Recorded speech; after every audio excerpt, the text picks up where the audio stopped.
Companies are a lot of times creating the very sales problems that they're trying to solve. And the non-supported beliefs which create those mindsets that we're talking about, that will infect your team at a rate of 355%, which prevents them from asking tough questions, building trust, getting to economic decisions.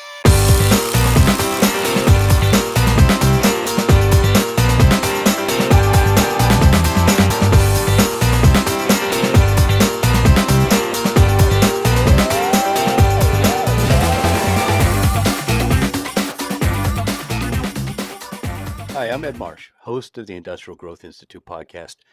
Industrial growth covers such a wide range of topics from M&A and strategy through marketing automation software and everything in between. And today we're really going to dig into sales and sales training. My guest today is Carole Mahoney. Carole is a speaker, an author, a business coach, a sales trainer. She spent really the first half of her career in marketing, including founding and running her own agency. And then she pivoted from marketing to sales. We're going to, I'm sure, talk about that and talk about some of the lessons she learned along the way and what prompted that pivot. Today, her company is Unbound Growth, and she works with solopreneurs and sales teams on building sales effectiveness. She's been called the sales therapist at HBS, where she's an entrepreneurial sales coach, and been named a top sales influencer by LinkedIn and Sales Hacker. She works from deep in the North Woods up in Maine and kind of brings a Yankee pragmatism that infuses a lot of her work and thinking. So I know we're in for a really interesting conversation today. So thanks for taking the time to visit today, Carole. Thanks so much for having me, Ed. You and I have had several conversations before, so this is going to be fun. Yeah, I'm really looking forward to it. So let's start first by getting to know a little bit about Carole, because your personal story and your background is so important, I think, as context for everything that we're going to talk about. Okay. So personal background, I grew up in a family of entrepreneurs. Like it was the idea of a 9 to 5 job was a bit of a foreign concept in my family. And my sister and I were among the first to take that 9 to 5 job and go to college and so forth.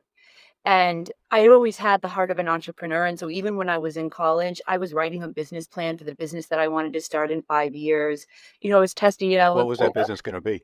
It was going to be small business consulting. And I really didn't know as to what facility it was going to be, but I had seen all of the struggles that my grandparents and parents had gone through in trying to grow their small businesses to put food on the table. And I'm like, there's got to be a better way other than the trial and the hit and miss. And so I really wanted to go to school to understand marketing and how do I help them to actually grow their businesses? Because when I went to school, sales wasn't offered as an elective. And even if it were, I don't think I would have taken it.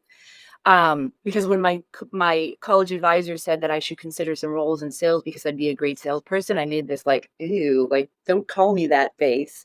And I thought marketing was the answer for it all. And this was also the dawn of, SEO and the internet, and internet marketing was just starting to become a thing.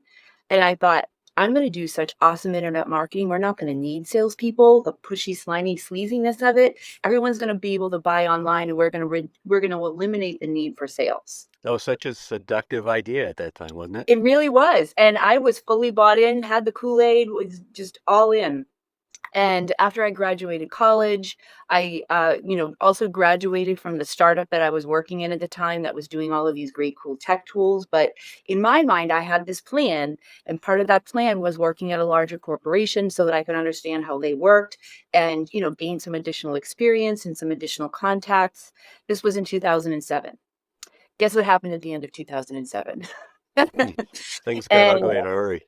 It got ugly in a real hurry. And so I had been at this large corporation finance company for 6 months and had done, a lot of stuff with them, had generated more leads and opportunities in their pipeline than in their entire company history using online marketing. And I thought, I'm on my way to my big promotion, walk into my boss's office, and she says, yeah, we're going to have to let you go. Thank you so much for everything that you've done. Wow. And I was a little burned, more than a little burned. I was angry. I wanted revenge. And I figured out on my way home that my best revenge is going to start a business and be wildly successful. And that's going to show them. Yeah. 6 months later, I was standing at the grocery store line, figuring out how am I going to pay for groceries that I can't afford anymore. And that's when I realized I was going to need to learn how to do sales. And I tried all of the things you can see these books behind me if you're watching the video later. I've tried every book that there was out there, from referral selling and Sandler selling and baseline selling, strategic selling, question-based selling, like you name it, I tried it. If sales books and programs were weight loss programs, then I was the Oprah Winfrey of sales. And it wasn't clicking, it wasn't sticking, and I didn't understand why. And, I had managed to get some clients in through a few of the things that I had tried, but I didn't really understand how it worked or what was going on. I was just hustling and grinding and networking and reaching out to people and, kind of burning myself out and trying to grow this agency and this business. It got it to a level where I was able to hire a couple of employees, and then the thing that I started to see happen was that as I was working with clients, I was losing clients almost as quickly as I could bring them in, because what was happening is that even though we were delivering a ton of leads for them, they weren't able to close them. Their salespeople were now struggling in the same way that I was struggling to close deals, because they were using the same tactics that they were using before the internet to try and sell with buyers. Well, I tell you, if they were at least following up on the leads you were bringing in, that's better than many of the companies that I see where they bring in the leads and nobody even calls them. Yeah, well, that's exactly what was happening. Nobody was calling them because the salespeople were too busy either making outbound calls or doing whatever it was that they were doing. This idea of using inbound leads or internet leads to them was like, if they don't have a credit card and ready to buy, I'm not going to bother to call them. Right. And unfortunately, what then happened is that all of my clients said, well, we can't afford to keep paying for your services because we're not getting any sales from it because the salespeople aren't following up on them to close them. And so then I was kind of found myself in that same position that I was in when I first started my business, where I had to let my employees go and I had to understand and figure out, like, what's going to be next for me, because I was burned out on the marketing side of things. Like, I was tired of trying to work with sales teams that didn't want to listen, that didn't want to learn. And I was doing work like, trying to do some sales and marketing alignment work because I saw that this was, Sure. part of the issues that we had. But nobody in sales wanted to listen to someone from marketing. Right. And so because I was in that box, I started to see that I was going to need to make some radical changes if because my mission was to help small businesses to grow. Like, growing up in my family of entrepreneurs, I saw not only the struggle, but I also saw the potential and the impact that small business owners can have. And you look at the stats about our economy, it relies on small businesses for both innovation and job growth. And so this is where the rubber really met the road for me. And if my mission was to help them grow and marketing wasn't the answer, I needed to do something radically different. So I hired a sales coach for myself because I needed to change the way I thought about sales and how I approached sales if I was ever going to have a hope of helping someone else do it. And in that process, by changing my beliefs about sales, my perspectives about sales, it started to change the way that I behaved. And that started to change the way my buyers behaved with me. And So, that was an aha moment for me right there. so let me interrupt you there. And I love your quote, build your bravery. I think you use that in a variety of places. I know you have it in your book. Yeah, My understanding of your journey that you just recapped for us, and that I know from knowing you for some years, is that it's really about changing mindset. And you yeah, speak very frankly about some of your personal habits and losing weight, in addition to this parallel experience of marketing and sales. So if mindset and self-limiting beliefs are really core to the struggles that many people have with sales, how do you approach that? Give me some examples of self-limiting mindsets and what you do to overcome them. yeah. The most common self-limiting mindset that I hear from people is, I think people need to like me in order to buy from me. And it's something that is perpetuated throughout our sales industry and everything else, that we're told, you people don't like you, they're not going to trust you, they're not going to want to buy from you. And there's a tiny kernel of truth to that, in that you can't be a jerk, Right. because then the message is never going to reach the person, because all they can see is the jerk in front of them. But that's where it stops. Like, you can't rely on your likability to be able to get you through a sales process, because what happens is that when you're so concerned about people liking you, you won't ask the tough questions of them. And That's that's why where, Yankees like us can actually do business in other parts of the country that are more polite, right? Yeah, exactly. And actually, it's funny you say that because I was just in the South for the last 2 weeks, and one of the things that everyone had said to me, they're like, "Are you sure you're from the North? Because you're much more friendly than anyone we've ever met from the North." But it's absolutely true. Is that in order for people to build trust with you, and that's what's necessary in sales for people to buy from you. Not only do you have to not be a jerk, but you also have to be able and willing to challenge their thinking so that they can think of their problem or solution in a different way. Ask them the tough questions that get them to say, you know what, I hadn't thought of it that way before. No one's ever asked me that before. And that's what actually builds trust with your buyers. And so this self-limiting belief that people need to like me to buy from me creates this mindset that we call a need for approval, which prevents us from asking those tough questions that build trust. And And also so, leads salespeople to do stupid stuff like just vomit up quotes because somebody reflexively asks for one, rather than yeah. saying, "Okay, I'm happy to help you with that when the time is right." But what are we even quoting? Let's back up and understand what's going on. Many people are afraid to say that. Yeah. Well, and the other place where I see it happen and is where it's the most detrimental is when we need to get to and talk to the ultimate economic decision makers. There's data from an analysis of like 9,000 calls that shows that when we don't have a decision maker involved in a deal, it's 80% less likely to close. Wow, But for enterprise deals, it's 233% less likely to close. wow. And so this need for approval, this need for people to like us or to see us in a certain way is what's getting in the way of getting to decision makers, building trust. And in sales, that's a death sentence. Right. And you mentioned that I do coaching at Harvard Business School. And the first year that we did that, I realized how powerful this was when I watched those students' first video role plays. And when they didn't ask questions and they went right into the pitch. And I gave them some pushback about it later. And they said to me, well, isn't that what a salesperson is supposed to do? Control the call, make the pitch, and ask for the business. It was their beliefs and mindsets about what sales was that And we caused call them them to students, but these are mature business people. yeah.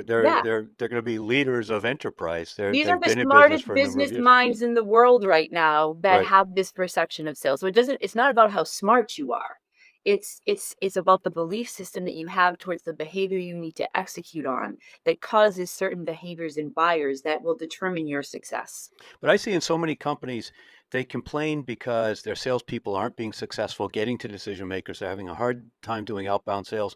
But then you get them together in a conference room and they talk trash. Somebody says, "Oh, so and so's on the phone to speak to you." Well, who's that? I don't know. Well, they're a sales rep with, I don't have time for that. And they talk trash about salespeople. So what do they think their own salespeople are going to think when they hear that's the way their management considers salespeople? Exactly. There's so much wrapped up in that. One of the things that I'm really starting to pound the pavement on is that companies are a lot of times creating the very sales problems that they're trying to solve. And that's just one example. And I know you also talk about how mindsets, positive and or negative, are contagious. And Yes. so, just like the fish rots from the head, if the owners or leaders or sales managers have negative sales mindsets, either self-limiting beliefs or negative impressions of salespeople, then that ends up reflected in their team. At a rate of 355% more likely for them to adopt negative beliefs. Wow. But the other side of that, and this is from an analysis that I did of objective management groups data, and took a subset of that, and I wanted to like we've heard that phrase, "As goes the manager, so goes the team," and Hmm. we can observe it. But I wanted to really dig in and understand which specific beliefs and mindsets impact the team the most, and the non-supportive beliefs which create those mindsets that we're talking about with negatives or non-supported beliefs, that will infect your team at a rate of 355%, which prevents them from asking tough questions, building trust, getting to economic decision makers, all the things that you need in your forecast in order to actually survive. Right. But the other side of this is that the managers who had supportive beliefs were 1,000% more likely to pass that on to their teams. Hmm. Unfortunately, only 7% of managers actually had those supportive beliefs out of 500,000 that we evaluated. Wow. So we're talking about second standard deviation talent in Yeah. order to have the qualities that you need. But that raises an interesting point. Is an empowering mindset simply the absence of a self-limiting mindset, or is there actually an inverse analog that's more than just neutral? There is an inverse analog to it. So if you think about, I used to smoke in high school. I was a chain smoker. And in order for me to quit smoking, I can just stop. right? Like going cold turkey, I couldn't even tell you how many times I tried to do that. And that's when I realized in order for me to replace this bad behavior, I need to replace it with something good because just trying to exert willpower over it isn't going to work. And so it's not enough to just recognize the belief. It's not enough to try to eliminate it. In order to truly replace it, you have to put a positive belief system in place for that. And so for me, I replaced, cigarettes with black coffee. Now at 49 years old, I've managed to get rid of that bad habit as well. And that's the thing of it is that there is a whole cognitive process in order to replace our belief systems. And that's one of the struggles that I see and why I wrote that into the book was we talk so much about the importance of mindsets and beliefs and how strong and positive beliefs are important. We've had Growth Mindset by Carol Dweck. We've had all types of books by, Simon Sinek and everyone else. But the thing it doesn't tell us is how do we actually change those for ourselves? Hmm. And that was the piece that I really wanted to dig into because I knew from my own experience and from digging into the research that we don't change our beliefs and our habits by simple willpower, which is a limited resource, but by replacing it with something that's going to reinforce the positive side of things and building those behavioral habits. Really, it's about building habits for ourselves. Right. So you talked about this idea of inbound marketing and how you were so excited because it was going to obviate the need for sales. Yeah. Everybody would be able to buy on their own, and you were generating a lot of leads, but it wasn't leading to revenue. So I gather that your position is that that idea didn't age well, or at least it needed to be adjusted. At the same time, we see in the tech space, companies have now adopted what they call product-led growth, which Mhm. basically is we're just going to let the product sell itself. We're going to market, we're going to have success people to help onboard, but we're not really going to invest too much in sales. What's your reaction? How do you reconcile that with your experience? Well, and it depends on what it is that you are providing as a solution. So, product led growth works great for organizations like Dropbox, for example, where for the most part, it is somewhat of a B2C kind of a transactional thing. Like it's not complicated. This is a tool where you can store your stuff. And everything can be self-serviced. It's a simple solution. Whereas when you start getting into more complex solutions, when you start getting into industrial manufacturing, where there's a lot of different moving parts to this and a lot of things that it impacts and it's a complicated process, product led growth is not going to work for you. And so it really deciding on the model that you're going to use for revenue growth in your organization depends on who your buyer is and what the solution that you offer and how complicated that is. So if you have a simple solution like Dropbox, you don't need to have a complicated sales team. Now, I'm sure that Dropbox has also within their organization an enterprise Right. sales team that's selling to larger organizations that's not going to be, you're not going to spend $250,000 on a website without having a human being involved. What's interesting though is this contrast that I see, particularly on LinkedIn, where there's a lot of marketing and salespeople, and they say, "This is how we do it. This is what works. This is the answer. This is the solution." And I Mhm. spend a lot of time in the traditional industrial manufacturing space, where I hear with equal frequency, "That's not the way our business works. That's not how our industry operates. That's not how our buyers think." And so there's this continuum of really mutually exclusive binary positions, and the reality lays somewhere in the middle. What do you Yeah. find? I mean, you work across industries. How do you see those two kind of coexisting? For me, the filter for everything is who your buyer is. Like for example, when I was at my last semester in Harvard, one of the students, they get these complicated case studies for these, complex sales and things like that. And as a coach, I also get the same thing. So I see the materials that the students are getting. And one of the students, had stumbled through something. And so I referenced back to the case study, the importance of it. And he said to me, how do you do that? How are you able to pull insights from complicated information so quickly? And my immediate answer was, well, I simply use the filter of my buyer's perspective to understand what's going to be most important. And so that's how I would also invite other organizations to decide what is your go-to market motion going to look like? It needs to be based on how your buyers look at this problem, how they make their decisions, and then how they go about doing that. Right. And if you're not doing that, then you're really just setting yourself up for failure because what often happens in sales organizations and businesses, we're so focused on us, our product, our process, our systems. You think? And then we push that out to our buyers thinking that they're going to jump on board and they're like, yeah, I don't care. Right. And so we need to be able to, instead of developing our systems and our processes from the inside out, where we take our internal systems and try to push them out onto our buyers. We need to actually take the reverse and go from the outside in You and mean when you get an determine that. initial discovery call, you shouldn't go in with a 17-page deck about us and how we started 75 years ago and have a 50,000 square foot manufacturing facility? No, please no, just stop. There's a lot of people Nobody that cares. They they don't wouldn't care. know what to do if they couldn't do that, though. I know, and that's exactly the problem that we see in sales training and sales coaching today. And this is, we said earlier that companies call us the problems that they try to solve for. It starts with how they hire and onboard their salespeople, Right, because it starts with all about our systems, our processes, our product, and then somewhere at the end they tag on, oh yeah, by the way, this is the buyer you're going to sell to. right, And that's what's setting up the pitch snaps, the checklist. This is all about us, because that's how they're onboarded and trained and right. hired. And so it's not the seller's necessarily fault, because this is how they were fed. And so what you teach to your salespeople is what they're going to preach to their buyers. And so if you want to start to change this dynamic, you need to change the way you hire and onboard and train your sellers and managers and leaders to put the buyers first in all of this. It suddenly simplifies a lot of things and also makes things a little bit more predictable as well, because you're not trying to force your buyers into this process that they're not aligned with.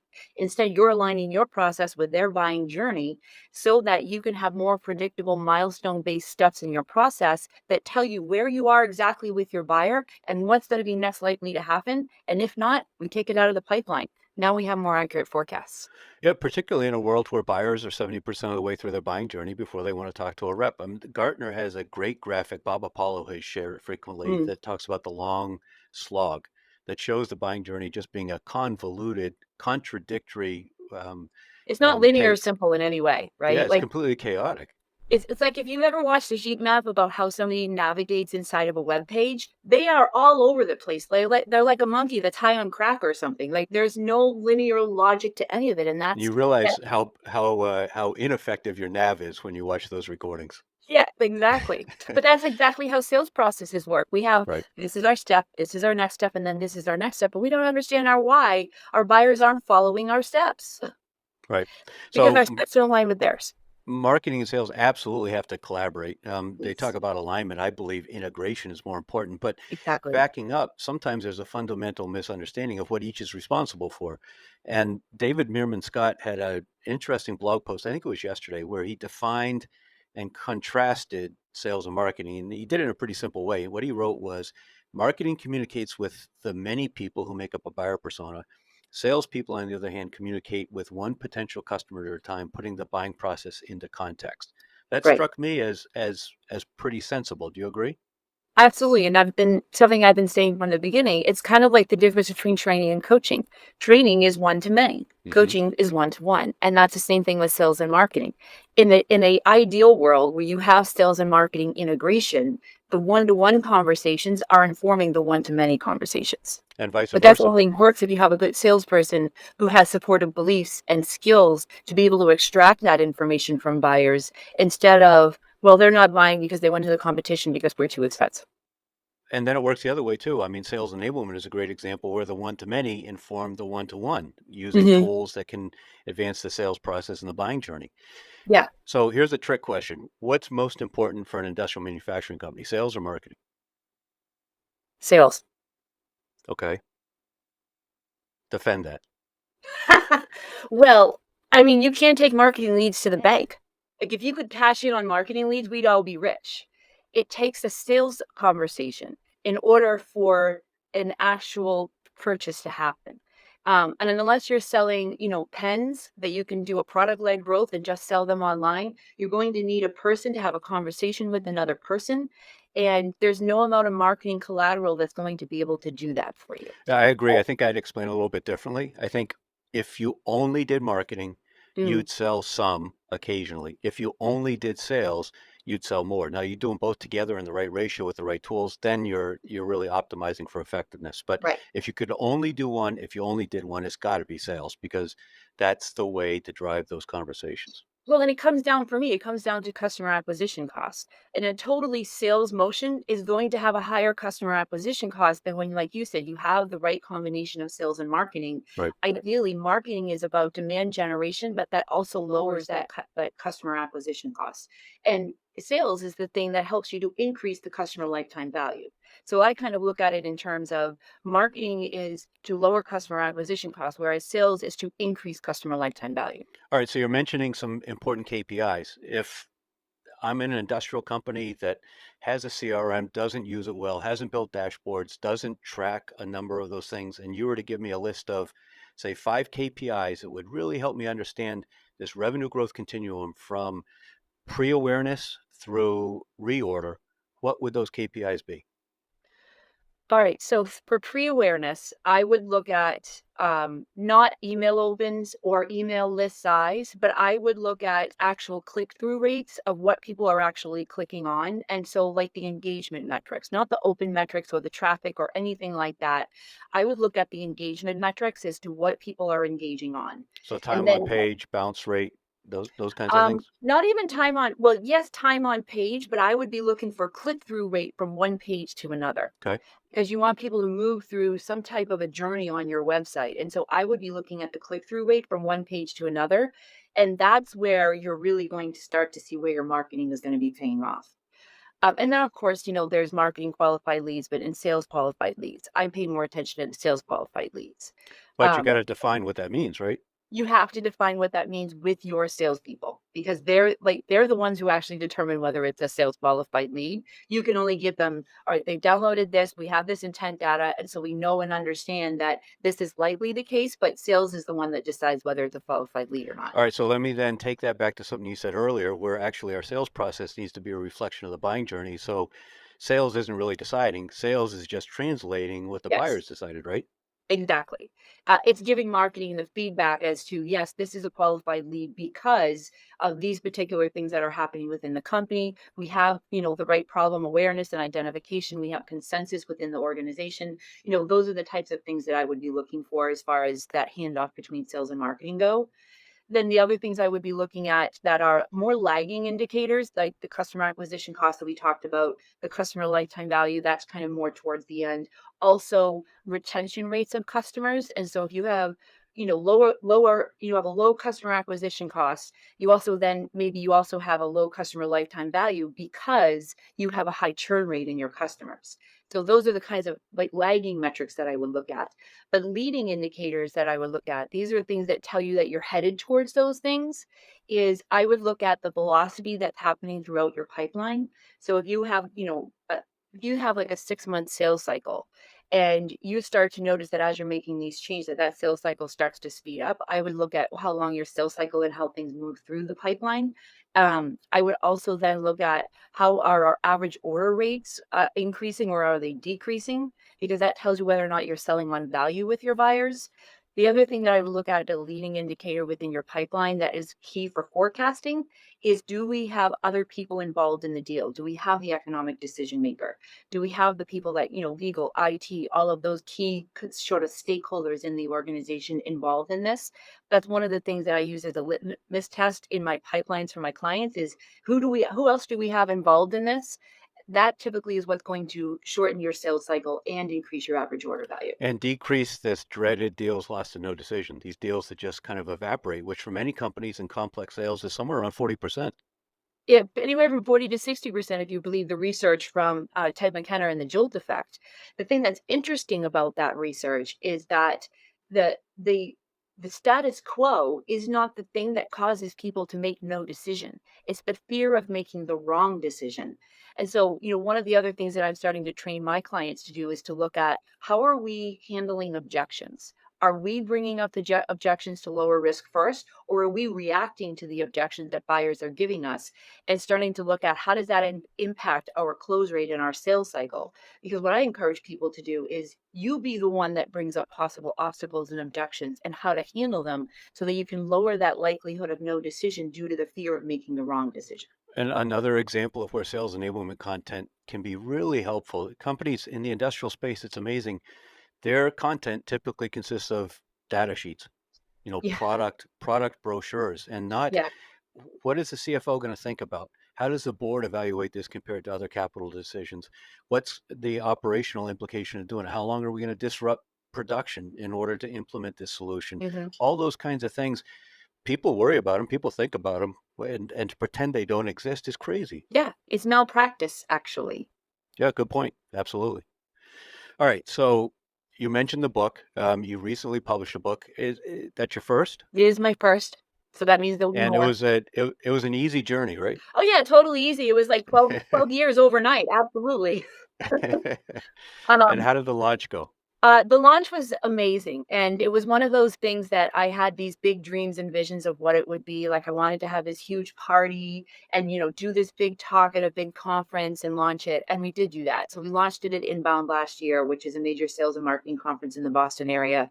And I was so lucky to have some of my clients actually fly in from across the country to sit on Oh, the neat. panel with me that were included in the book and the stories, and talk about their experiences with it.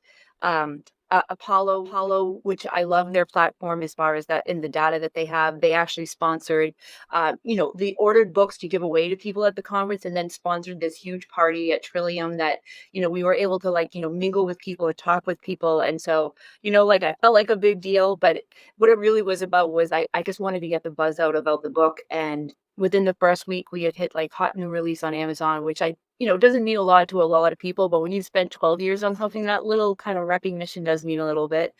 Oh, And it's just congratulations. since there. And the thing that's funny about it is I wrote it for small business owners. I wrote it for the solopreneur, the founder who has to sell, because it made it so that it was easier for me to understand what to include in the book.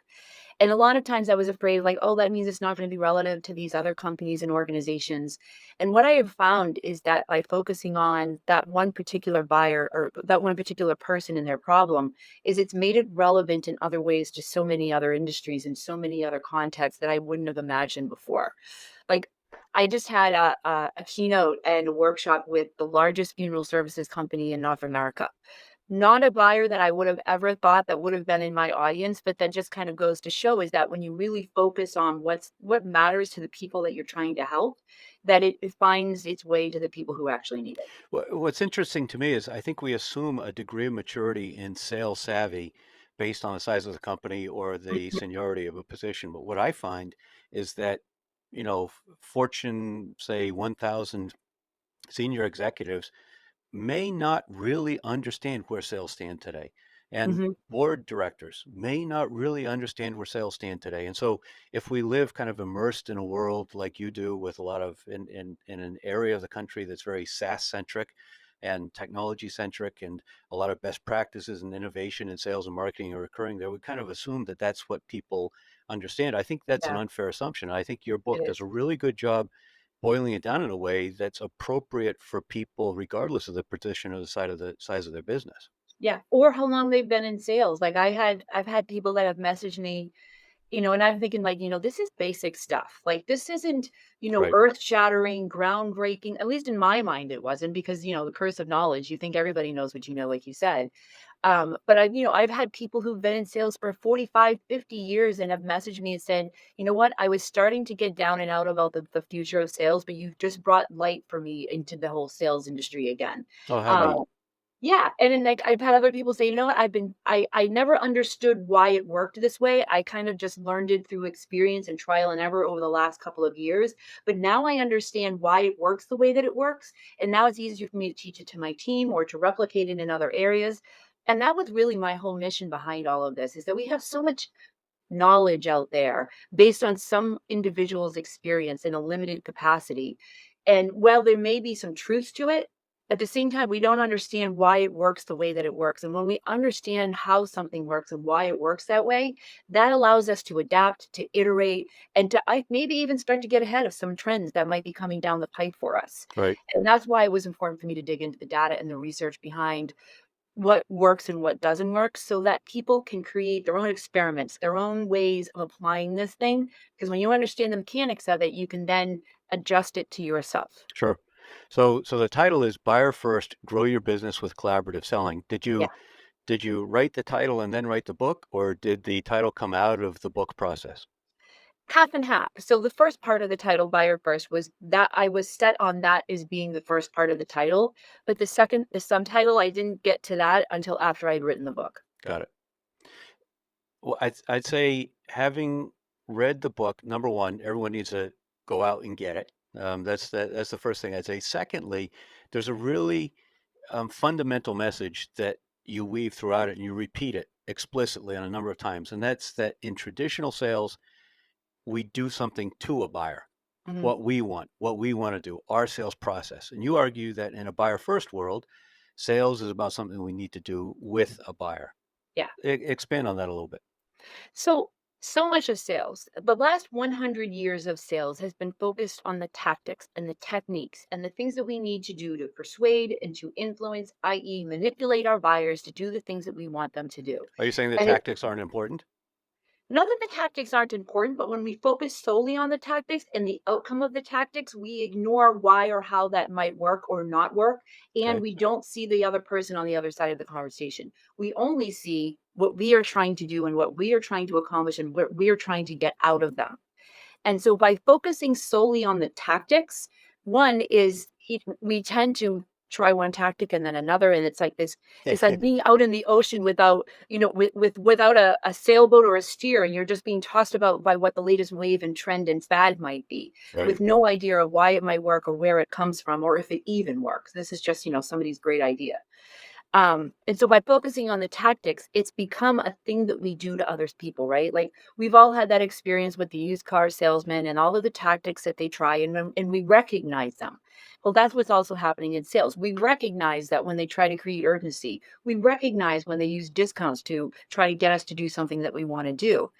And buyers are opting out of that. Like you would say from the Gardner studies, people are however percentage of the way through their buying process because they don't want to engage in these tactics anymore. And they have the ability to do their own research Right. online. We don't need to engage in these tactics anymore. Now, one thing about that Gartner study is that when those people who went and did a purchase without actually interacting with the salesperson saw a 23% higher purchase regret than those that actually did talk with the salesperson. So even though buyers don't want to talk to salespeople and want to go through their journey, they still need salespeople to help them know that they're making the right decision. Good salespeople. Good salespeople, exactly. And buyers want to engage with those salespeople.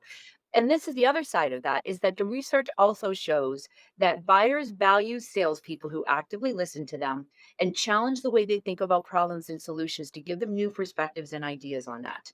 You can't get that through your checklist of tactics. You just can't. So if we talk about consultative sales, really what we're talking about is using the sales process as an opportunity to consult with a prospect to help them understand, define, quantify their problem, um, put it in the context of their business, explore the potential outcomes. That's really consultative sales, and that's about asking questions and listening, right? Ideally, except in practice, what happens in consultative sales, and I'm sure you've seen this, is that you go into a conversation, you find a pain point, and you start consulting to it. Right. And so what I often find happens in consultative selling, ideally that it is as you described, but in practice, what happens is that salespeople will go in, they hear the pain point that they can solve for, and now they've suddenly taken over the conversation. Here's how we're going to help you solve that problem. Here's why you should buy for us. Here's why we're different from every other solution out there. And so the consultative start is like this small. Yeah, of course. You say, I've seen it, I've done it. I mean, Yeah. I think most of us in sales have done it. Yeah. And so collaborative selling is a little bit different in that it's not just about asking questions to get to a pain point to then consult on. It's actually asking collaborative, open ended questions to understand how their buyer sees the problem, how the buyer sees the solution and the impact of that, what they think it should look like and work like, and really getting inside of their heads to understand and be able to empathize with them. And then using insights to offer points of, have you ever, it might sound something like a lot of the clients that we work with are also struggling with this because of X, Y, and Z. And then closing that with an open ended question to understand how they see that, how they perceive that. And then using other frameworks that use buyer focused language like you can, because that means, in order to facilitate and explain capabilities based on what the buyer has shared with you. Right. And so collaborative selling it's different from consultative selling because it requires the equal involvement of the buyer and the seller together. And that is what buyers today want. They're asking for, they're demanding to be collaborated with, because the buyer is the one who has the most information. The buyer is the one who has the most knowledge. The buyer is the one who has the most knowledge. And so collaborative selling is a different from consultative selling because it requires the equal involvement of the buyer and the seller together. And that is what buyers today want. They want, they're asking for, they're demanding to be collaborated with, because they're doing all of this research. It's Right. not like they don't know anything about their problem or anything about the solutions that are out there. That's why we need to be more collaborative than consultative today because of the way the buyers are changing their buying processes. Right. So talking about the possibility of, I think the term that people used to use, maybe they still do, is disintermediating the salesperson by inbound marketing and availability of information online and buyer research and all of that. Hmm. There's a question: does technology hamper or improve the buyer experience? Because often salespeople use technology to try to make themselves more efficient and just hammer prospects. Hmm. But the technology, I believe, can be used to improve the buyer experience. I think chatbots are a really interesting example. They can be really crummy or they can be really good. They can be really obstructive or they can be really helpful. Yeah. Do you think technology is making it better or worse for the buyer experience? It really depends on the intent of the person using the technology. For in a lot of situations and cases, it's making it worse because how many times have you tried to get a customer success person on the phone and you've had to go through 15 different prompts and automated tellers and things like that, and you're like, But you I feel just good want because to you know talk your to call is them. really important to them. Yeah, yeah, exactly. And then you're like, yeah, right, BS. But so in those kinds of instances, technology can create a disengaged experience for Right. buyers. But it with the intention of how you're going to use technology to enhance a buyer experience, it can be different. So, for example, in my speaking business, what we're looking at is how can we create and use technology to make it easier for people to work with us. So, we have a page set up for them. We have, specific links for them where they can get all of the media and it's all in one place. And so they don't have to sort through 15 different emails to get the information they Right. need in order to get my bio or my headshot or the speaker agreement or the calendar link to book a call for all of these different things.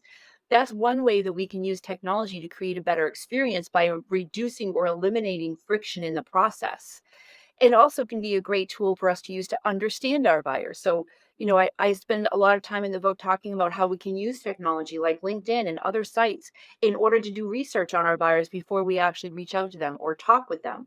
Because I'm sorry, salespeople, but there is absolutely no reason why you should be getting on a call and say, so tell me about you and your business. Right. You should already know. So often in sales, I hear people draw an analogy to medicine, that it's Yes. important to be like a physician, to Uh-huh. diagnose the problem before you offer a prescription. And technology certainly is an effective and an increasingly important tool in medicine to aid with that diagnosis. Yeah.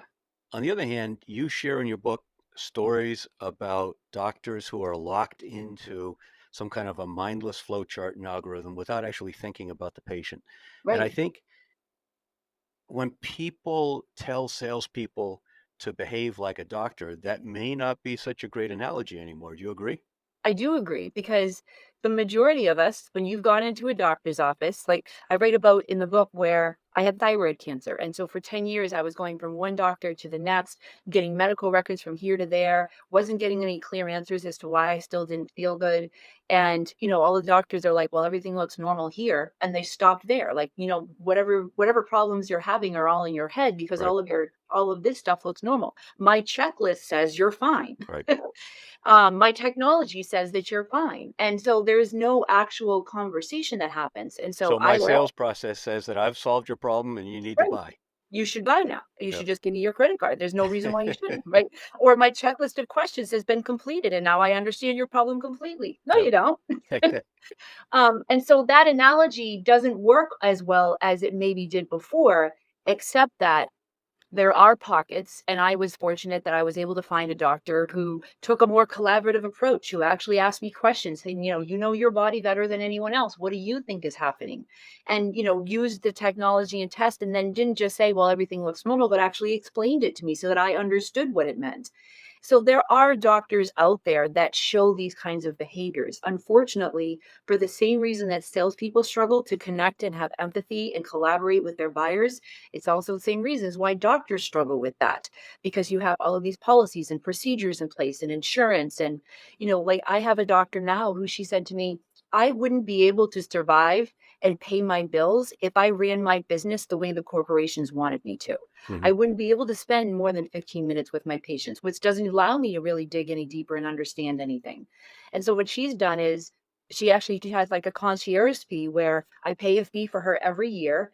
And that allows me to have extra time with her. It gives me the kind of time that I need to be able to understand what's going on. Right. And, that's kind of what I'm starting to see where the medical field is starting to go. It's starting to go into this, back in the day when we had doctors visit us at Right. our homes with their little back bag. It's starting to go back to that, and it's being enabled by technology.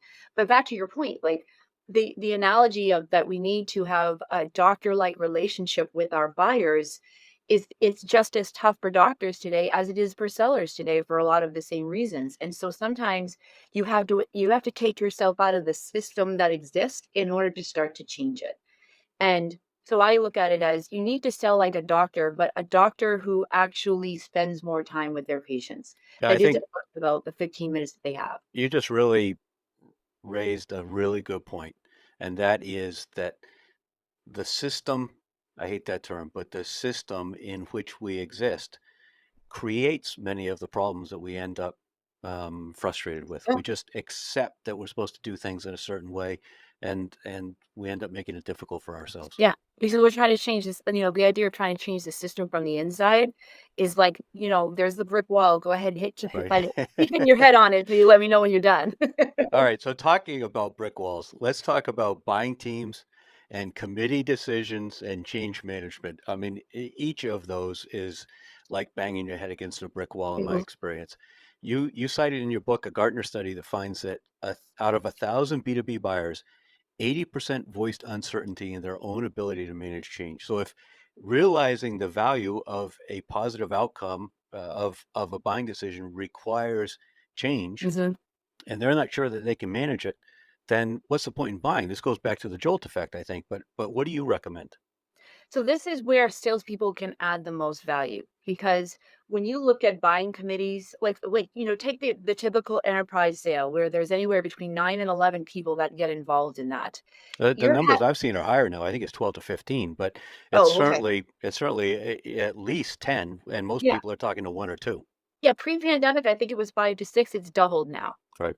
as far as that goes because everyone is so afraid of making the wrong decision. They get more people involved to validate whether or not they're going to make the wrong decision so that it's no longer just solely on their shoulders if Right. it goes wrong. Right. That it's this whole risk and fear of change at play here.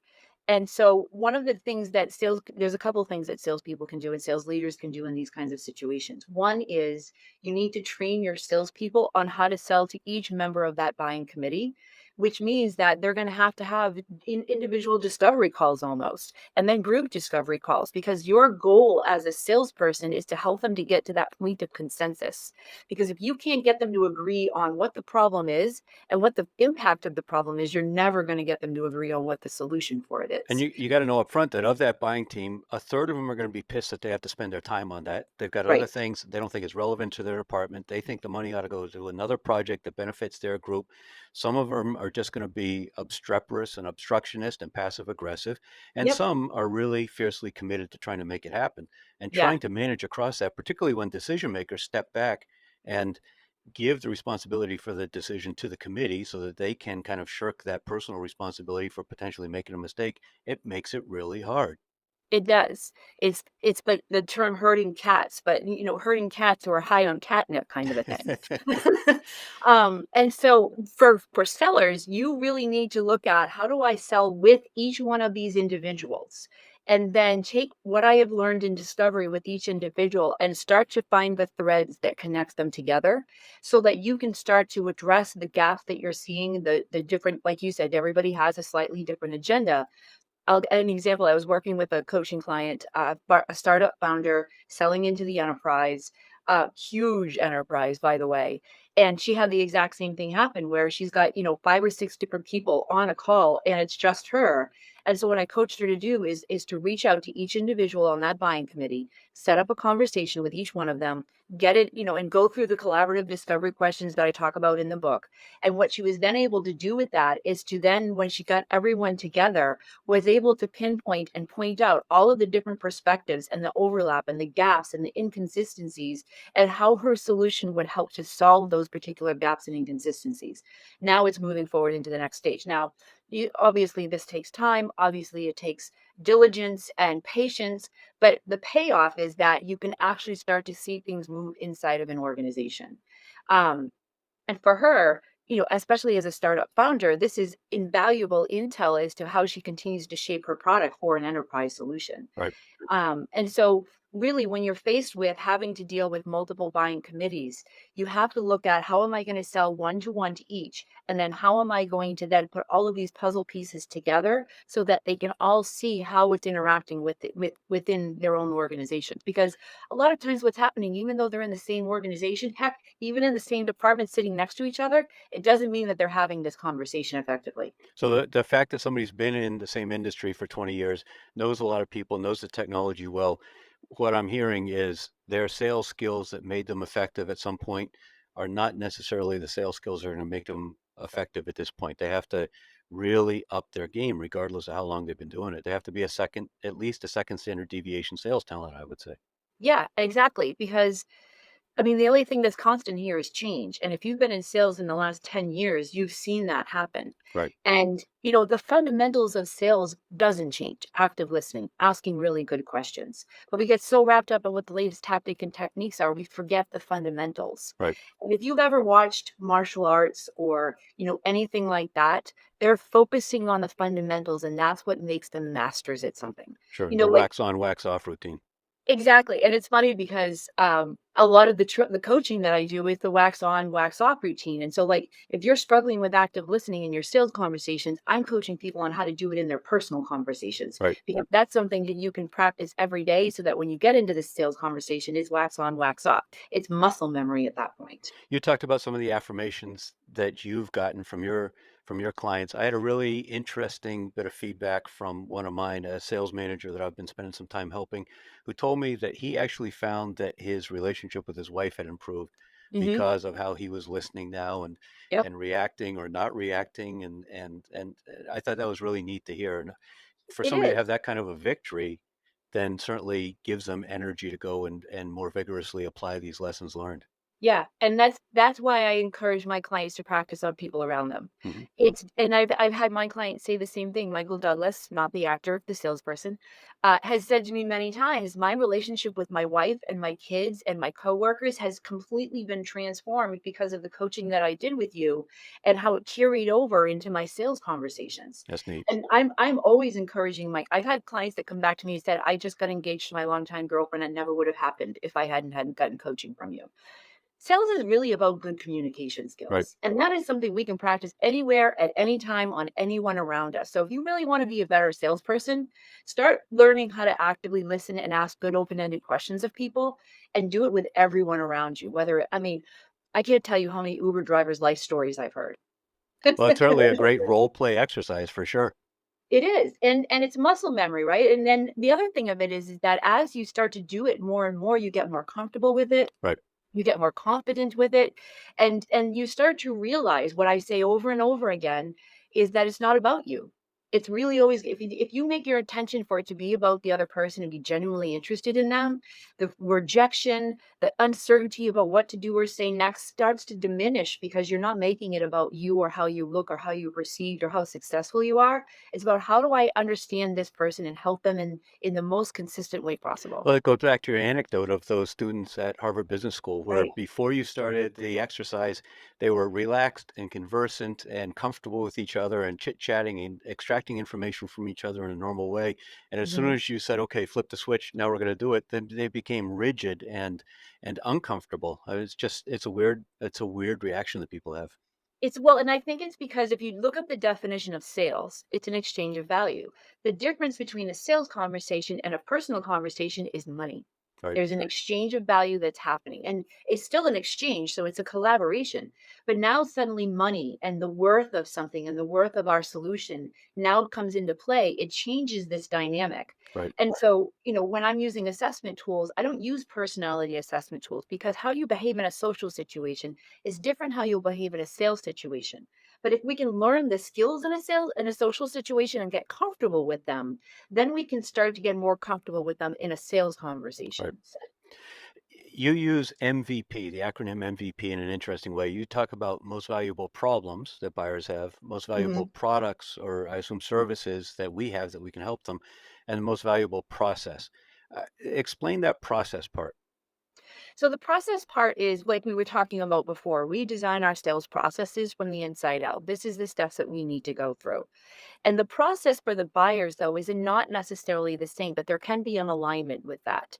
And so, understanding what is the process that your buyers go through and how do they become aware of their problem? How do they go about starting to look at solutions for that? What are they searching for? Who do they turn to? Where do they find credible and trustworthy information? And so, it's really the most valuable process is what is the process your buyers are going through? And then what are the steps that they go through when they start to seek out that particular solution? And then what's the process that they go through to bring that into their organization or into their company or for themselves? And so by understanding their process, then you can design your process to align or integrate in with that, which what makes things more predictable in a way. Got it. And buyers, like we talked about before, the buying process is not a step-by-step linear fashion. It's Right. all over the place. And so being able to make a process out of it, I almost want to change process to puzzle because it acts more like a puzzle, right? Like you have the top box, you know what it's supposed to look like, but then you have a million pieces everywhere, and you have to start to connect them together within that framework of what it's supposed to look like at the end. Yeah, that makes sense. So the book is an important piece of your the sales excellence and sales thinking that you're sharing with the world. But there's a lot more to Carol than that. I know I mentioned you're up in Maine. You kind of like being out in the boonies. You're a big Yes. gardening fan. I mean, tell us a little bit more about you yourself. What makes you tick? So I shared with you that I grew up in a family of entrepreneurs. And so I have this thing. I love to see things grow. Like I love to see the potential in something that nobody else sees and then just kind of like watch it start to grow. So, my husband and I have a property services business on the side. Because we realize like one of the things that he and I always connect on is that we'll see some type of a property and we see the potential that it has and we'll flip it. Like we gut it, we renovate it, like we're doing that to the home that we live in now. And so for me, it's really about how, like, seeing the potential in something and seeing it grow. So, some of my hobbies are renovating the house, gardening, like another thing that I love to see grow. Like, I'm fascinated with how you can take a small little and minuscule seed and it grows into this huge thing that then nourishes everyone. I've taken my entire house and like renovated it. It's not my family doesn't even recognize it anymore. Like they drive by it because they don't even it's not even the same place anymore. And that's kind of the thing that makes me tick is the potential for growth in others, and not just growth for the sake of growth's sakes. I mean, that's what cancer is. We don't want that, but growth towards something that is meaningful to that particular individual or persons, whether So that's an experience or a state of something or a lifestyle that they want. Like those are the things that really get me up in the morning. And I'll date you a little bit, but that's okay because you already dated yourself. Yeah. I know you say on your website you're a huge Pink Floyd fan. Where did that Yes. come from? I mean, I grew up I don't know where it came from, but I mean, I was a '80s child, like, so I still love, like, the '80s music and things like that. But somehow or another, I someone gave me a Pink Floyd song or something when I was really young, and I just became obsessed with Pink Floyd. Like, I learned all of their music. My husband and I were laughing. We were driving home last night, and the song "Wish You Were Here" by Pink Floyd came on. I was obsessed with learning it on guitar. And so I learned the whole song on guitar and then realized that it was so difficult to learn because it's actually 3 guitars playing it. And I was trying to do all 3 parts on one guitar. And so like it was just I always loved Pink Floyd. I don't know what it is about the band, but it just was always something that spoke with me. I love the Grateful Dead. I love Pink Floyd, Led Zeppelin. My mother often says that I was born in the wrong generation because I was always raiding her closet for her like 70s clothes. Right.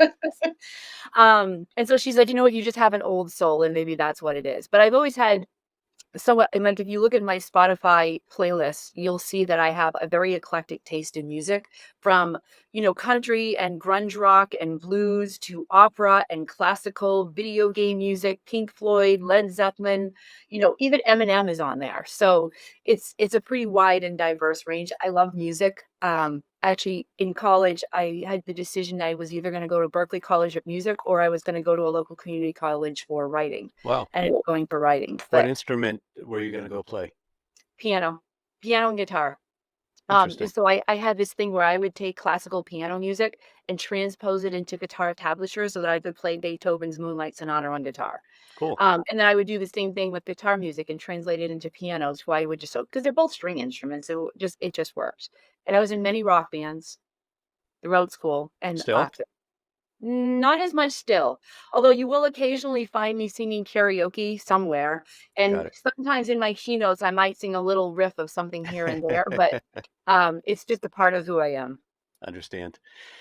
One of the things that's clear listening to you talk and reading your book and knowing you is that I think kind of behind your efforts to help people improve in sales is a real depth of caring. You wanting to see Yeah, people succeed. So let's talk about sales managers because I believe that the most important and least understood role in industrial sales is the sales manager. yep. What's your opinion of sales managers? Sales managers are the change makers. They are the behavioral analysts, if you will. They're really the connection between the goals that the company has and the execution in the field. And you've probably heard the phrase. We've heard the phrase, "As goes the manager, so goes the teams." Nobody quits a job; they quit a manager. And middle managers, sales managers, are the most underappreciated, overworked, and underpaid individuals inside of a sales organization, but they are the most critical ones I agree. because sales managers are the ones that can enact a behavioral change in their team. They're the ones that they're the ones that kind of stand as the buffer from everything that rolls downhill from leadership and all of the pressures that happen. Good managers put a bubble around their team. They treat them as their family, as their children. Bad managers are the ones that just take whatever's going to be put on them as pressure and then hand it off to their team times 10. Right. And it's the good managers that will see the potential in someone, that will help them to dig into that, that will help them to understand what are the mindsets and beliefs that are getting in their way. They're not just coaching to the tactics, they're actually coaching to the inner potential of that individual. And that is the power that a sales manager has. Good managers make all of the difference. And managers who have been trained on how to coach and spend at least 50% of their time doing that have sales teams who have 49% more skills and abilities. That that Those are that the ones that bust through quotas. that coaching is such a great point. I know we both use OMG tools Yeah. in our work with our clients. One of the first places I go when I do a sales team evaluation with a company is to look at the sales manager coaching Yep. because in the kind of traditional industrial space where I work, what I almost always see is that the frequency is on an as needed basis and the Yep. focus is on pricing and technical features, as Yep. opposed to every day or at least multiple times a week for frequency and a focus on tactics, techniques, strategy, opportunities, target accounts, territory management, team selling, prospecting, Role and playing. all built around role playing. Exactly. And It, then that is the single most important thing that a sales manager can do for an individual who's trying to learn or trying to break past a barrier is to role play something with them. And and training your team on how to role play with each other, because again it comes down to that practice and that repetition. And with a manager who's been trained on how to coach and is not focused on themselves and is focused on their team, which is hard because most managers have been promoted as their top salesperson and they've always focused on themselves, just do what I do. right. Those are the managers who have teams that bust through quotas consistently, no matter what the market or what the buyer is. Those are the managers that their team will follow them and do whatever it is that they want them to do because they believe in their ability to help them to get there. And I mean, I've seen great managers leave a company and their entire team follows them because they want to continue to work with that manager. Those are the managers that matter. For sure. Now, role playing is awkward for everybody. I It don't can think be, yeah. anybody likes role playing. It's kind of like cold calling. You know, the first couple reps are uncomfortable every day, and then you get into a rhythm and you start doing it. Same with role playing, but it's amazing how many people let that discomfort get in the way. Oh, well, every conversation we have is different and unique. We can't role play because we don't know exactly what the buyer's going to say. Exactly. That's why you role play. Right. Right. Because you don't know what the buyer is gonna say, and the thing is there has to be some parameters within the role play. It has to be realistic. It has to be into and not just a theoretical role play. When I do role plays with people, I wanna do a role play based on a conversation you are about to have with a real person, and Pre-call I'm gonna planning. be that. Yeah. It's not a theoretical, if they say this, then I'm going to say this. It's Right. a, how does the conversation start off when you say it? What's the next question you're going to ask? And you actually go through. And here's the other thing with role play. Don't role play the entire conversation. Hmm. Focus on small incremental changes that you can stack up over time, habit building with your team. So if you're a sales manager and you're trying to figure out, how do I start doing role plays with my team? It can be as simple as saying, so tell me what's happening with this opportunity right now. Who are you talking to? What's your next meeting with them? Well, how are you going to start off that meeting? What does that sound like? And now you can enter into a role play with them where you actually encourage them. All right, let's just play it out and see how this might actually flow. Right. Because what I want to have happen is I want to have them hear the words come out of their mouth before they say them to their buyer. So that's If you're pre-call planning, but how about if we go back and listen to a recording of a Yeah, similar meeting they had with another person and do a kind of a post-call debrief and yeah. build on lessons learned there. Do you do that as well? I do that as well, and so it's a matter of finding that one point in the call Right. that, like, ideally, you have a roadmap with as a manager, you have a roadmap with your coachee of what are the things that we need to work on and improve on, and which is why I love the OMG stuff, because it gives us that insight of what we need to work on in an objective way. And what then happens is that as you're listening to their role, they're reviewing their calls with them. What I have salespeople do is I want you to listen to your call first, and then I want you to come to our call with that one area where you think you did well and you want to keep doing that. But then one area where you feel like you could have done something different or something better. And let's practice that one part of the conversation until it becomes second nature. And we're going to move on to the next thing that you need to want to improve on. And so we're stacking that habit on top of another And what habit. if you disagree about the thing they ought to be focused on? That's when I start asking some open-ended questions to see if I can guide them towards what they might need to focus on. Right. Makes sense. Like, for example, when most clients come to me, like, I need better closing skills. And they want to focus so much on the end of the deal that I have to start asking questions about, like, how they got there, Right. or, why they missed getting to that particular decision maker, and how do they think that's going to improve the process? And is that something you think we should need to work on? And, I'm their coach. And so they're typically going to go by what I say, but that's also what you need to do as a manager, is not say, I think you need to work on this. You need to get good at asking the questions that lead them to the conclusion that they understand that this is what they need to work on. So this is very labor intensive. It Yeah. requires a lot of caring and a lot of time. You talked about it, at least 50% of the time coaching salespeople. The military talks about span of control, how many people you can manage successfully and really deliver the attention and the mentorship that you need to in order to be successful. What would you say is the maximum span of control for a sales manager?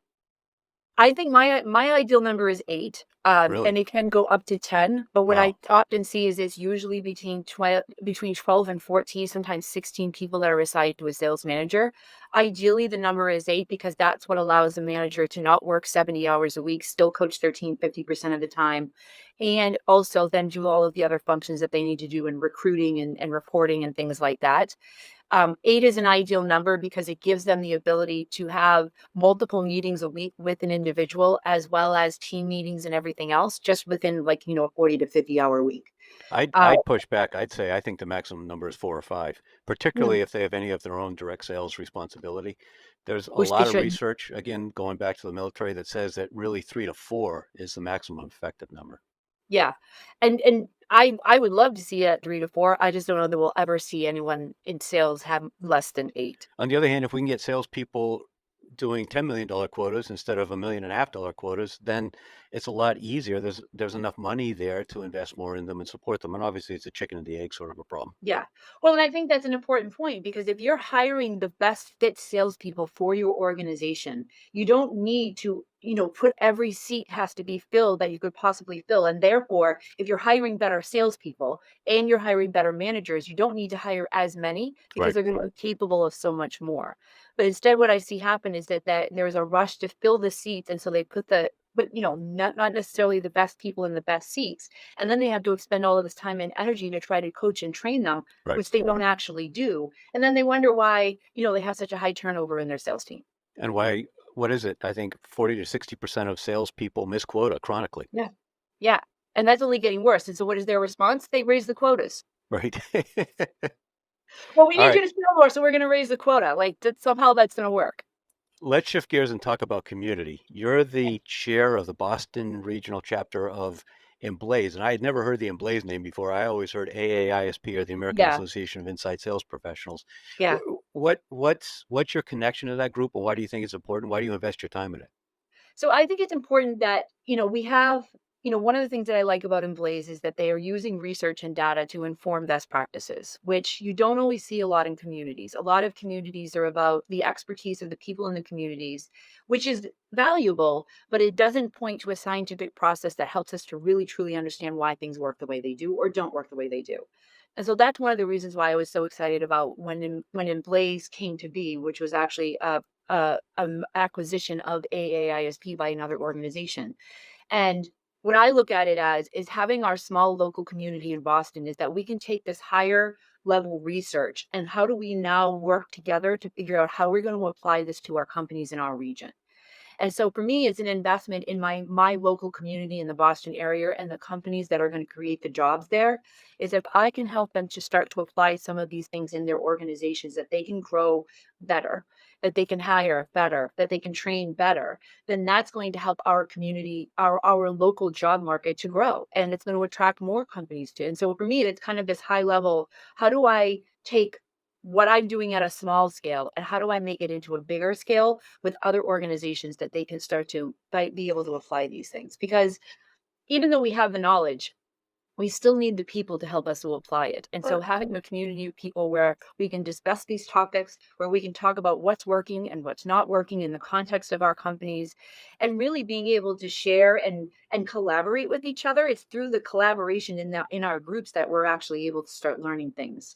Our last meeting, we talked about account-based strategies and who that's good for and how to actually implement it. We had a whole panel of experts that was on there. We talked everything about, from intent data to sales and marketing integration, which we started talking about. And what's interesting is that there are companies that came into that particular talk who are trying to figure this out for themselves right now and brought their entire teams. And so, it's sometimes when you're inside the bottle of something, you can't read the label. And so by having other people to talk to about it, you start to gain your own perspectives on it. So at a company, organizational level, it's what I align with and being able to make change happen. Now, and Blaze talks about what they call digital first sales. Yeah. What does that mean? I mean, it's basically this world that we find ourselves in. We're on Zoom conversations. We're using technology to communicate. We're no longer hopping on a plane to sit in a conference room to be able to discuss these things with people. We're doing it through digital means, which means we need to find ways to connect in a human level through these digital means. So And it's not that we're it's not just for sales of digital products. Then digital first might well apply to industrial companies, if I'm understanding you correctly. Yeah, it definitely applies to industrial companies. We have a lot of actually industrial companies within that organization, but it also applies to customer success or support and sales and marketing. Hmm. So we're living in a digital world right now. I mean, there's no way that you can avoid it. And it's not to say that in person and traditional means are going to completely disappear, but we primarily engage digitally first with people these days. Right. I know another area of significant focus and passion for you is this topic of women in sales. Yeah. Talk about that some. Well, it's funny because Lori Richardson is a dear friend of mine, and she has a mission to see more women in sales and tech leadership. And I'm on a mission to change the perception of sales because that was why I didn't get into sales, is because of my negative perception, which most of us have. And so the correlation, like our missions somewhat overlap because I believe that when we change the perception of sales, we'll attract more women into sales. And I think that we need more women in sales because of the nature of sales today. And Lori's on a mission to do the same thing, but she wants to attract more women to sales. And my thing is, if we change the perception of sales, we'll attract more women to sales. And so it's kind of this, I don't know if you want to call it a catch-22, which comes first, the chicken or Right. the egg. But I look at having more women in sales as a way for us to start to raise the level of sales today. Because for the most part, most women didn't get into sales because, like I didn't get into sales when I was young because I didn't want to live on a commission because I had two young kids. I was a single mom with a mortgage and I couldn't really see myself taking that risk. Also, I So you hated sales. started your own business instead. Yeah, exactly. Right. That was a much better, safer bet.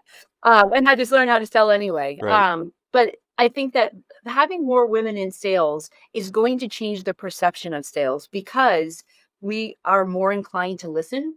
We are more inclined to have empathy for our buyers. And it's not saying that men can't, it's just something that is more natural to a lot of women.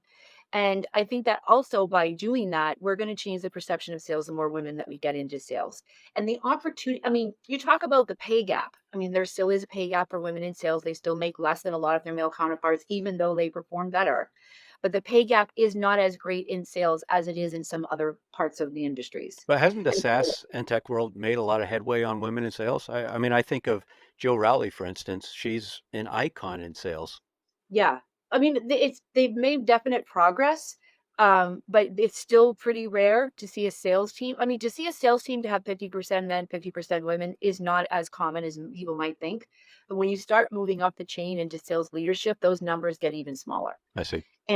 And the thing is that in order for you to go into sales, you need to see, I mean, we all need to see people like us in the organization, but not only that, people in leadership in our organizations. If I'm a woman going into a sales organization and I'm the only woman and all of my bosses are white men, then it doesn't seem like that's something that's attainable to me. I don't see other people like me doing that. And so it's something that wouldn't even necessarily enter into my realm of possibilities.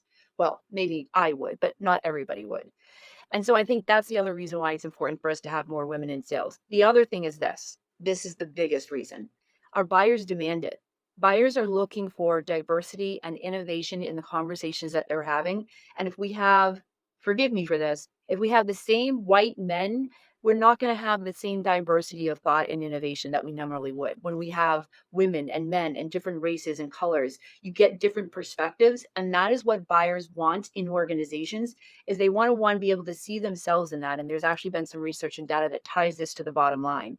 And but the other part of it is buyers who are demanding today to get different perspectives on things, that's not going to come if we don't have diversity within our own organizations.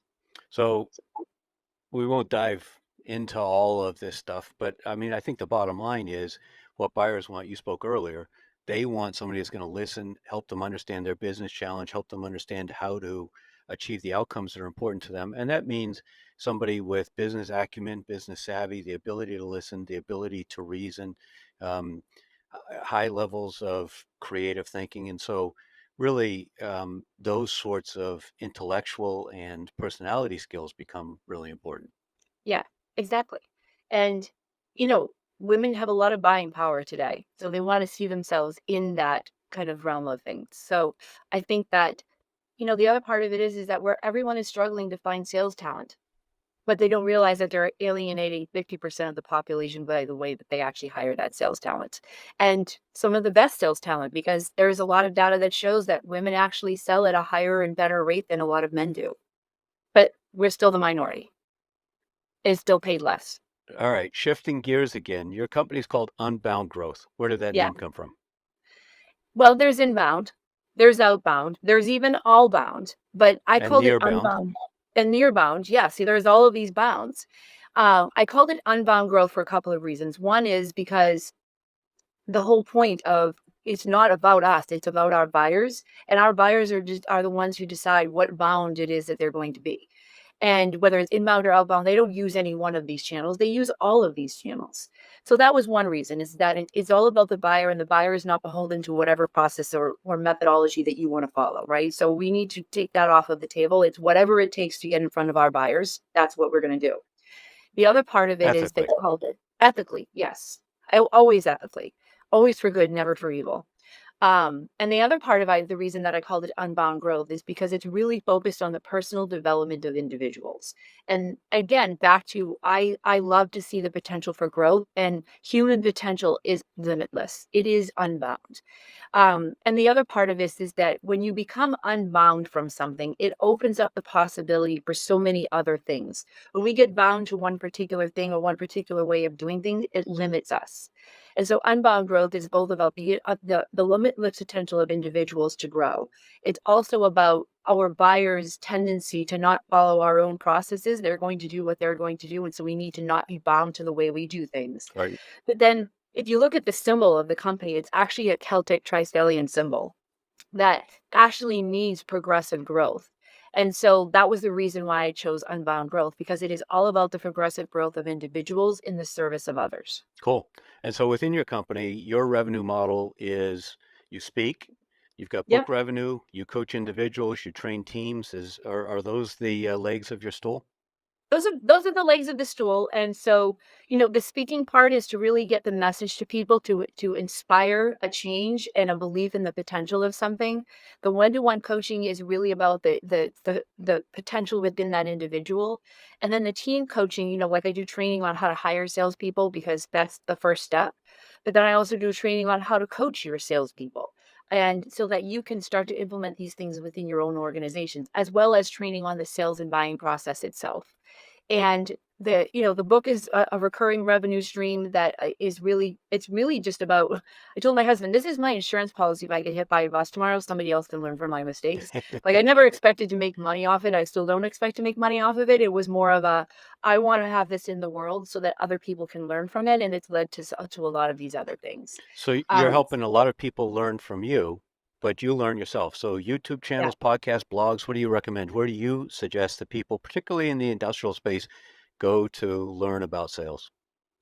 I think podcasts are great if you can find the right one, that will actually give you some insights and perspectives on So things. recommend a couple. One of the ones that I love, some of the ones that I love are, actually, Alice Hyman has a great podcast that is for podcast for CEOs about sales, because a lot of CEOs aren't really paying a lot of attention to how their sales organizations are run. So that's one that I like to listen to a lot. The other one that I love listening to is Mike Weinberg's podcast, and not just because he had me on there, but he actually speaks directly to sales management, and the impacts and a lot of the things that we talk about. I also love Jeb Blunt's podcast because it's quick little snippets of things that allows salespeople to pick up some quick tips on different types of things. The other thing is with all the three of those podcasts, their mindsets and intention towards sales align with mine, and so that's probably one of the reasons why I like listening to it. But then also, I also listen and read a lot of books. Probably read over 100 books a year, and that's just the ones that Kindle tracks for me, not to mention the physical ones that I read or the ones that I listen to. And so I'm often listening to a book, and but not just sales books. Like I'm listening to books about behavior change. I'm listening to books about decision making. One of my favorite books was The Code of Trust by Robin Dreeke. Was not a sales book, but a book about building trust. Another book that I'm listening to right now is The Psychology of Money, because how we think about money is going to impact how we talk about money with our buyers and understanding how they think about money. And so I would encourage people not just don't just listen to sales experts. Listen to other people who have expertise in the area that apply to sales, building trust, active listening, personal development, grit, resilience, self-care. Like the importance of managing your own stress and emotions comes down to really good self-care, which is what's going to allow you to change and address those beliefs and those mindsets and adopt new habits in sales. So if you really want to up your sales game, you need to broaden your horizons of where you get your knowledge from. So 200 books. Did you say 100? 100 books a year? 100 200 books a year. books a year. So two a week. What's your daily workflow? How do you find time to read that much in addition to everything else that you've got going on? So I typically start my morning with yoga, meditation. Now I don't drink coffee anymore, so it's some type of green tea that I'll drink in the morning. And it's typically after that that I'll do my first reading. And so in the morning I do my what I call my work reading. So that's things that are related to work and things like that that are specific things that I'm reading there, like The Psychology of Money. Actually, the book that I'm reading right now is, I forget the name of it because I just started it, but it's about how to use data and science and narratives to tell stories. It's an older book. And so that's how my morning starts. And then at lunchtime, I'm typically also reading while I'm eating my lunch. Again, whether that's a book that I'm reading for a client or something along those lines. I don't watch a lot of TV. I read instead of watch TV. And even while my husband's watching TV, I'm typically reading. Right. So I'll read after I read in the morning, I read at lunchtime. I will read at the end of my day, like after dinner while Steve's doing the dishes. I'll be reading a book or something like that. And then I'm typically reading before I go to bed. Although before I go to bed, I don't read business stuff because my brain starts to go. I'll read nonfiction books. I'm Got sorry, it. fiction books, because it's mindless reading for me, kind of helps me get out of that state, and it typically puts me to sleep. I love reading historical fiction. It's like probably my favorite genre. Yeah, I agree. Historical fiction is great. And I find I do the same thing in the evening. That's what I read to just kind of entertain myself and help shut down my mind. Now, Yeah. you And talk pretty, I travel a lot too, so I'm always reading when I travel. Like, right? I mean, I think I traveled in the last 2 weeks. I probably traveled 24 hours and read at least 3 or 4 books in the 24 Wow. hours on the plane. You talk pretty quick. When you listen to a podcast, what speed do you listen at? I listened to it at about 1.5 to 1 and 3 quarters, which is also the speed that I listen to when I'm redoing people's calls. Got it. Biggest concern as you look at business over the next, say, 3 years, what worries you the most? And obviously somehow related to sales, but not specifically about sales. The thing that worries me the most, um, the thing that worries me the most is climate change. And I don't think anyone is really taking into account the impact it's going to have on business travel, supply chains. Even just, if we're going back into the office and how we go back into the office.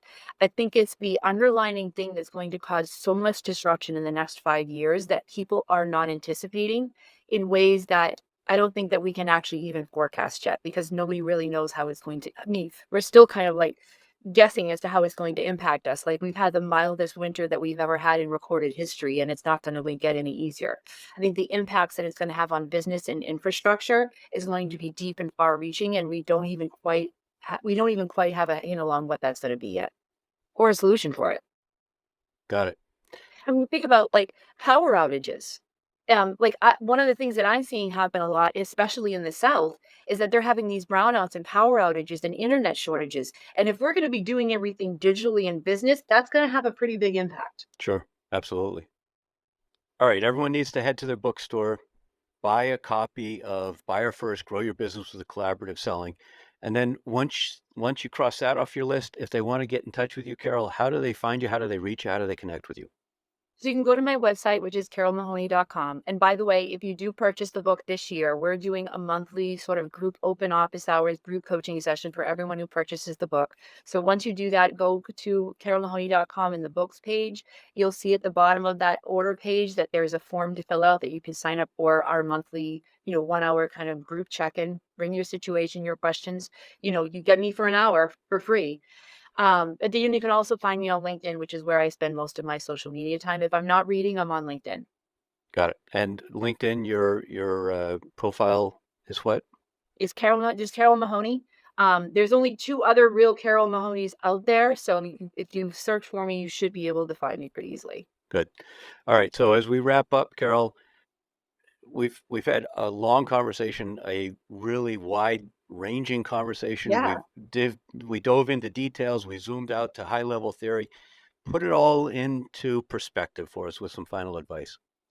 My final advice is that when you think about sales, we're all told it's a numbers game. And it is a numbers game, but it is more of a mental game than it is a numbers game because when you master your mental game, the numbers will come. And that selling isn't something that we do to other people, it's something that we do with them.